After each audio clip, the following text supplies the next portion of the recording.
Labrīt! Šis ir Rail Baltica projekts pie lidotas. Diemžēl būvniecība ir apstājusies. Apskatieties, šī ēka ir uzbūvēta, valdība ir notralinājusi naudu, nekas nenotiek.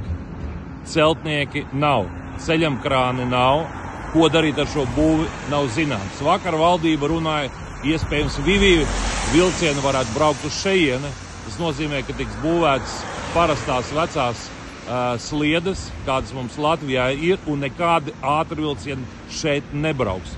Tiek tralināta nauda. Redz, ka vēl viens balss stāv kā piemineklis, kurš nevienam nav vajadzīgs. Vienīgais, kas notiek, tiek demontēta viesnīca, daļa no viesnīcas, kura ir atpirkta arī par lielu naudu no privātajiem, ar mērķi, lai šeit vilciens neietu.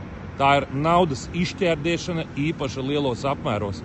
Vakar valdība runāja par to, ka jābūvē pamattrase, kurai nav nekāda sakara ar lidostu Rīga, ar centrālo dzelzceļa staciju. Patreiz apskatieties, šis lielais laukums blakus pie lidostas Rīga, viņš tāds arī paliks. Jautājums ir tāds, ko darīt ar šo monstru? Vai ir nepieciešams turpināt tērēt naudu, lai kaut kādā veidā izmanto tikai tāpēc, ka valdība mēģina piesakt šo līdzekļu izšķērdēšanu, vai vienkārši ir jāatsakās no šī projekta.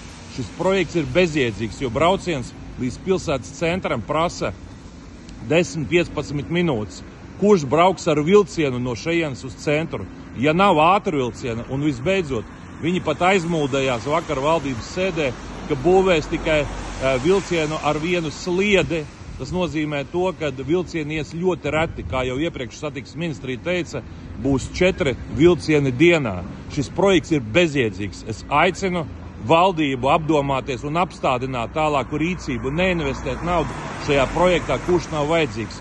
Mums ir vecā standarta sliedes, kuras savieno Rīgu ar Tallinu, Rīgu ar Viļņu, un nav nepieciešams šodien investēt citās sliedēs.